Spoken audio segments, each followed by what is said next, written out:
जय हिंद मेरे प्यारे साथियों। तो क्षमा चाहेंगे यार, वो पहले वो बैक का बटन दब गया, हाँ, तो वह सब कुछ गायब ही हो गया, पीछे चला गया। हाँ ठीक है। तो हमारे कौन से क्वेश्चन तक हो गए थे? हम 49 वाले क्वेश्चन पे थे। ठीक है। तो 49 में क्या कह रहा है कि भाई पृथ्वी की पपड़ी में आर्गन का उत्पादन किसके माध्यम से होता है? तो पृथ्वी की पपड़ी में जो आर्गन है, आर्गन का उत्पादन जो K40 का है उसका छः से होता है। के मतलब पोटेशियम होता ना, के पोटेशियम का साइन होता है, सबको पता ही होएगा। ठीक है, पोटेशियम। तो K40 का जो DK होगा तब आर्गन उत्पादन होएगा। ठीक है। अगला क्वेश्चन है कि भाई मौलिक अधिकारों और DPSP के बारे में निम्नलिखित में से कौन सा कथन सत्य है? तो DPSP और मौलिक अधिकार, fundamental rights are justiciable but DPSPs are not.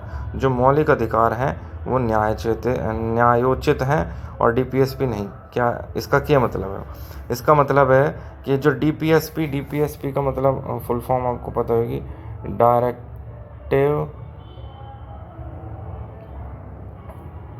Principal PRINCI of state policy, राज्य के नीति निर्देशक तत्व, ये संविधान के भाग 4 में मिलते हैं अपने को।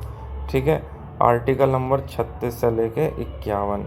ठीक है, ये न्यायालय के समक्ष वाद विवाद योग्य नहीं है, इसका यही मतलब है। मान लीजिए DPSP के अंदर कोई नियम लिख रहा है और कोई व्यक्ति उसको फॉलो नहीं कर रहा, तो क्या होगा? तो क्या आप कोर्ट जाएंगे कि भाई फलाना आदमी जो है इसे फॉलो ना कर रहा, भाई सुप्रीम कोर्ट चलो? नहीं, सुप्रीम कोर्ट लात मार के भगा देगा कि भाई ये तो DPSP में है। लेकिन मौलिक अधिकार ये है, जैसे कि बोलने का अधिकार हो गया, फ्रीडम ऑफ स्पीच सुना होगा आपने बहुत, है ना, और चारों ओर घूमने का और ये सब चीज़ें। तो मौलिक अधिकारों का यदि उल्लंघन हो रहा है तो आप सुप्रीम कोर्ट चले जाएंगे, और सुप्रीम कोर्ट में मतलब वाद विवाद योग्य है, ये वाद योग्य है। ठीक है, आपको न्याय मिल जाएगा। ठीक है ना। तो ये थे हमारे 50 क्वेश्चन। शिफ्ट 1 थी वो शायद, या है 12 सितंबर 2025 शिफ्ट 2।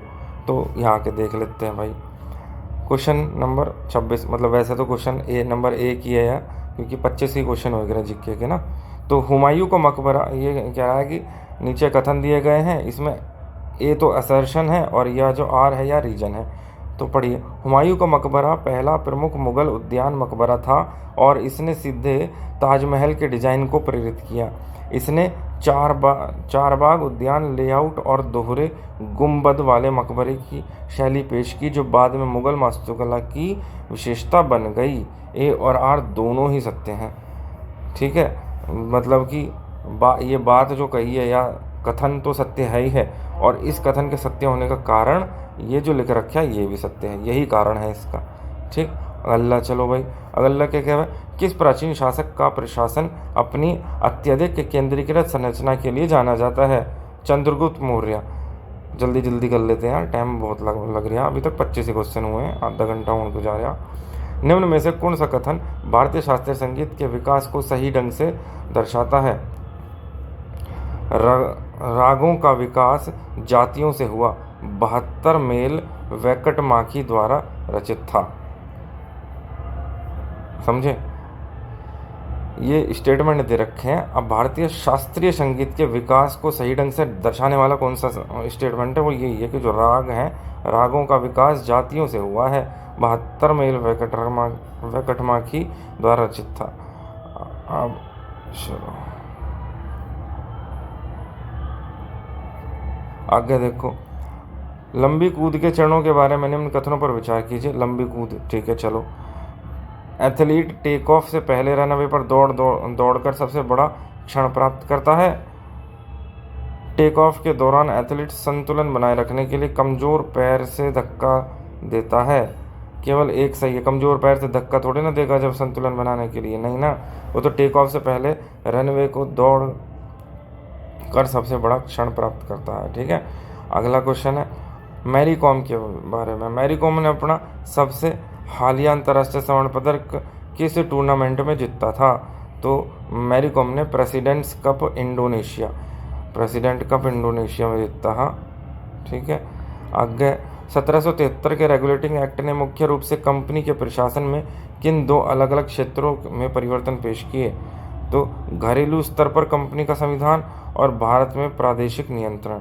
1773 का जो रेगुलेटिंग एक्ट आया था उसने मुख्य रूप से कंपनी के प्रशासन में किन दो अलग अलग क्षेत्रों में परिवर्तन पेश किए? रेगुलेटिंग एक्ट ने कौन से दो परिवर्तन ला दिए थे? जो घरेलू स्तर पर कंपनी का संविधान और भारत में प्रादेशिक नियंत्रण। अगला क्वेश्चन है, भारत की अपने पड़ोसियों के साथ जल बंटवारा संधियों के संबंध में निम्न कथनों पर विचार कीजिए। 1996 में नेपाल के साथ हस्ताक्षरित महाकाली संधि में महाकाली नदी और पंचेश्वर परियोजना के एकीकृत विकास के प्रावधान शामिल हैं, और 1996 में बांग्लादेश के साथ हस्ताक्षरित गंगा जल संधि पूरे वर्ष फरक्का में गंगा जल के बंटवारे की अनुमति देती है। पूरे वर्ष तो नहीं देती है, ठीक है। तो ये क्या है 1996 में? ऑप्शन नंबर एक ही सही है कि नेपाल के साथ हस्ताक्षरित महाकाली संधि हुई थी महाकाली नदी और पंचेश्वर परियोजना के एकीकृत विकास के प्रावधान से संबंधित, ठीक है। अगला क्वेश्चन है, खेलो इंडिया के SLKIC वर्टिकल के अंतर्गत KVS के साथ साझेदारी में केंद्रीय विद्यालयों को गोद लिया गया। कितने केंद्रीय विद्यालयों को खेलो इंडिया का जो SLKIC हुआ है वर्टिकल के अंतर्गत KVS के साथ केंद्रीय विद्यालय के साथ साझेदारी में कितने विद्यालयों को? 4 विद्यालयों को गोद लिया गया है, ठीक है। अगला क्वेश्चन है, सुनील गंगोपाध्याय द्वारा लिखित द एडवेंचर्स ऑफ काकाबाबू खंड 1 के बारे में निम्न कथनों पर विचार कीजिए, ठीक है। तो ये सुनील गंगोपाध्याय द्वारा लिखित है। क्वेश्चन ये सिर्फ इसी को याद मत रखना, ये भी देखना कि भाई द एडवेंचर ऑफ काका बाबू खंड 1 ये सुनील गंगोपाध्याय द्वारा लिखित है। अब इसमें कौन से कथन है? देखिए, रहस्य और सांस्कृतिक विषयों पर आधारित जासूस काका बाबू पर आधारित एक अग्रणी बंगाली साहसिक उपन्यास है। स्वतंत्रता पश्चात भारतीय शासन पर एक राजनीतिक व्यंग्य है। बंगाल के लेखक के स्वतंत्रता संग्राम के अनुभवों पर आधारित एक आत्मकथा है। तो खाली एक करेक्ट है इसमें कि गंगोपाध्याय ने जो you the adventure of the काका बाबू लिखा है, तो काका बाबू का एडवेंचर है उसका खंड 1। काका बाबू क्या सांस्कृतिक और रहस्य वाले विषय पर आधारित एक जासूस काका बाबू। तो काका बाबू एक जासूस हो करे, रहस्य और सांस्कृतिक विषयों पर आधारित है, ठीक है। अगला क्वेश्चन है, किस भारतीय राजनीतिक नेता ने 2025 में पर्यावरण COP30 और वैश्विक स्वास्थ्य पर एक विशेष सत्र को संबोधित किया? तो कौन सा भारतीय राजनीतिक नेता है जिसने पर्यावरण COP30 और वैश्विक स्वास्थ्य पर एक विशेष सत्र को संबोधित किया? मोदी जी होंगे अपने, ठीक है। अपने तो क्या खैर। निम्न में से किस प्रकार के भूस्खलन में फिसलने वाले सामग्री का पीछे की ओर घूमना शामिल होता है?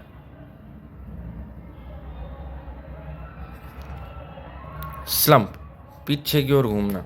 यार ये क्वेश्चन तो मैंने एक जगह और पढ़ा, हाँ किसी SSC JEE में भी पूछा गया, या SSC JEE के किसी PYQ में सेम टू सेम यही क्वेश्चन मैंने कहीं तो पढ़ा है, ठीक है। और SSC के पेपर में पढ़ा है, मुझे याद नहीं आ रहा है, लेकिन है ये रिपीटेड क्वेश्चन है किसी और पेपर का, ठीक है। निम्न में से, तो क्वेश्चन क्या एक बार फिर देखो, निम्न में से किस प्रकार के भूस्खलन में फिसलने वाली सामग्री का पीछे की ओर घूमना शामिल है? जो फिसल रही है, फिसलने वाली सामग्री पीछे की ओर ऐसे ऐसे घूमते हो जाएगी ना, तो पीछे की ओर घूम स्लम्प, ठीक है। बाकी देख लो, चट्टान खिसकना, वो घूमते हुए तो जाएगी नहीं। चट्टान का गिरना, वो तो यूं कोई चट्टान खड़ी है ये इस तरीके से, यहाँ से अगर टूटी तो वह यूं की यूं गिर जाएगी, है ना। और मलबा गिरना, मलबा भी यूं को घूमता हुआ, तो स्लम्प ही है जो। What is meant by population density? जनसंख्या घनत्व से क्या तात्पर्य है? एक पर्टिकुलर एरिया में कितने लोग रह रहे हैं, तो उस पर्टिकुलर एरिया मतलब कि प्रति किलोमीटर स्क्वायर। मतलब एक पर्टिकुलर एरिया है, उसको मान लो 1 किलोमीटर स्क्वायर उसका रेफरेंस ले रखा है इन्होंने जनसंख्या घनत्व के लिए। ठीक है, घनत्व का मतलब ही ये होता है कि एक पर्टिकुलर क्षेत्र में कितनी उस चीज़ की क्वांटिटी है। तो 1 किलोमीटर स्क्वायर के अंदर कितने कितने लोग रह रहे हैं, तो जनसंख्या घनत्व उसी चीज़ को दर्शाता है, प्रति वर्ग किलोमीटर के में रहने वाले लोग। अगला क्वेश्चन है, ये तो असर्शन दे रखा है कि भाई जनसंख्या विस्फोट तब होता है जब मृत्यु दर में तेज़ी से गिरावट आती है लेकिन जन्म दर ऊंची रहती है। जनसंख्या सेवा स्वास्थ्य सेवा में सुधार के साथ सामाजिक प्रजनन व्यवहार के तुरंत बदलाव आता है। ये सत्य है लेकिन आर गलत है। बिल्कुल सही बात है। स्वास्थ्य सेवा में सुधार के साथ सामाजिक प्रजनन व्यवहार में तुरंत थोड़ी ना होगा, थोड़ा टाइम लेगा। ठीक है, आगे साझा बस निम्नलिखित में से कौन, देखो यू ऐसा लग रहा जल्दी जल्दी पढ़ेंगे जैसे एपस्टीन फाइल लिख रहा हो ठीक है, चलो भाई, निम्नलिखित में से कौन एरोस्पेस सिस्टम इंजीनियरिंग में जनरेटिव डिज़ाइन को लागू करने के मूलभूत उद्देश्य को सबसे अच्छी तरह से दर्शाता है। जो हमारा एरोस्पेस सिस्टम इंजीनियरिंग है उसमें जनरेटिव डिज़ाइन को लागू करना है। ठीक है, तो उसका क्या उद्देश्य रहेगा, उसे कौन दर्शा, न्यूनतम द्रव्यमान और अधिकतम संरचनात्मक लचीलेपन के साथ साथ यांत्रिक विन्यास। ठीक है, अंग्रेजी में क्या कहेंगे भाई, optimising mechanical configuration for minimum mass और मैक्सिमम स्ट्रक्चरल रेजिलेंसी। ठीक है, अगला क्या कह रहा है, कोशिकाओं में लाइसोसोम का क्या कार्य होता है। लाइसोसोम का कार्य होता है अंतः कोशिकीय पाचन। ठीक है, लाइसोसोम को ही हम आत्महत्या की थैली कह रहे हैं। इसमें क्या होगा, इसमें एक लिक्विड एसिड टाइप का पाया जावे। अब मान लो ये कोशिका है कोई, ठीक है, इसमें ये लाइसोसोम है, इस कोशिका के अंदर माइटोकॉन्ड्रिया वगैरह सब चीज़ें होंगी, माइटोकॉन्ड्रिया होगा, वैक्यूल होगा, ये सब चीज़ें। तो लाइसोसोम क्या करेगा, मान लो यहाँ पर हमारे डंडे से चोट लगी तो वहाँ की कोशिका मर गई, तो लाइसोसोम अपने अंदर से लिक्विड निकाल कर इन वाली कोशिकाओं को हटा देगा यहाँ से। ठीक है, कोशिकाओं को भी हटाएगा और साथ साथ जो इसके अंदर के इस पर्टिकुलर ये जो कोशिका है इसके अंदर के कोई पार्ट होगा वो ख़राब हो गया, वो कार्य नहीं कर रहा, तो लाइसोसोम उसको भी हटा देगा, मतलब उसका पाचन कर ले होगा एक तरह से। ठीक है, उसे भी ख़त्म कर देगा। अगला क्वेश्चन है कि भाई अनुच्छेद 270 के संबंध में निम्नलिखित में से कौन से कथन सत्य हैं। अनुच्छेद 270 केंद्र और राज्यों के बीच करों के बंटवारे को नियंत्रित करता है जिसमें जीएसटी से प्राप्त आय भी शामिल है। 101 में संविधान संशोधन के बाद अनुच्छेद 270 में संघीय करों और जीएसटी से प्राप्त राजस्व के वितरण के प्रावधान शामिल है। जीएसटी क्षतिपूर्ति उपकर भी अनुच्छेद 270 के तहत केंद्र और राज्यों के बीच साझा किया जाता है। तो केवल 1 और 2, मतलब अनुच्छेद 270 केंद्र और राज्यों के बीच करों के बंटवारे को नियंत्रित करता है। ठीक है, और 101 संविधान संशोधन के बाद अनुच्छेद 270 में संघीय करों से प्राप्त राजस्व। अगला है, यदि पृथ्वी की त्रिज्या 1% कम कर दी जाए जबकि उसका द्रव्यमान अपरिवर्तित रहे तो इसकी सतह पर गुरुत्वाकर्षण त्वरण का क्या प्रभाव पड़ेगा, गुरुत्वाकर्षण त्वरण पर क्या प्रभाव पड़ेगा। ठीक है, तो इंक्रीज बाई अप्रॉक्सीमेटली 2%, 1%। इसका F बराबर Gm1m2/r², और m1m2 इसमें पृथ्वी के बारे में बात कर रहा है तो खाली m ही आएगा, Gm/r²। अगर इसने कही है कि त्रिज्या मतलब r 1% कम कर दी जाए और द्रव्यमान अपरिवर्तित है, मतलब कि ये कांस्टेंट है, ये कांस्टेंट है, तो F बराबर 1/r² आ गया, फोर्स।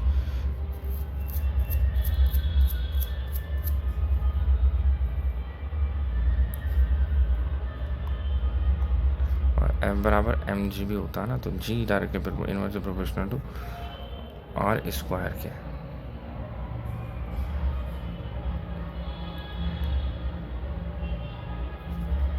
भारतीय नागरिक सुरक्षा संहिता BNSS के तहत किसी व्यक्ति को पुलिस के हिरासत में रखने की अधिकतम अवधि क्या है, भले ही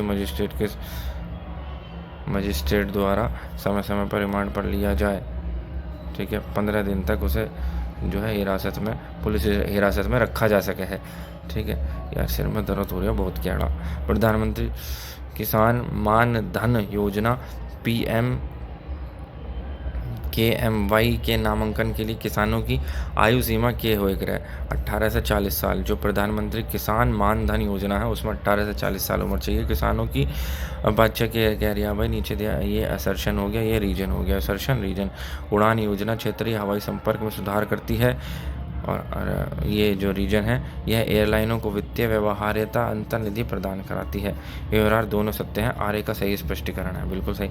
जो उड़ान योजना है वो क्षेत्रीय हवाई संपर्क में सुधार करती है, बिल्कुल, और यह एयरलाइनों को वित्तीय व्यवहार्यता अंतर्निधि प्रदान कराती है, ठीक है।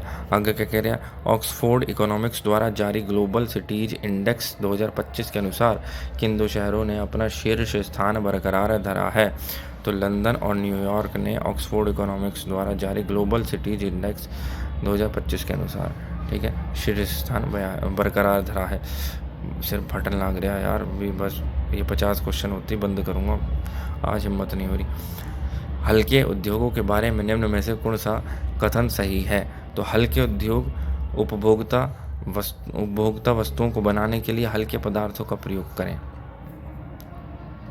हल्के उद्योग के बारे में कौन सा कथन सही है, तो हल्के पदार्थों का प्रयोग करें उपभोक्ता वस्तु को बनाने में।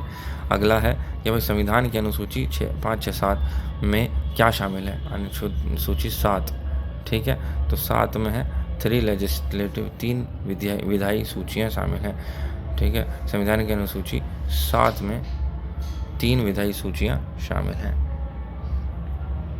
ठीक है। अगला है, देखो इसकी मैं बताऊं, अनुसूची 1, 2, 3, 4, 5, 6, 7, 8, 9, 10, 11, 11 अनुसूची हैं, आपको पता ही होगा, ठीक है।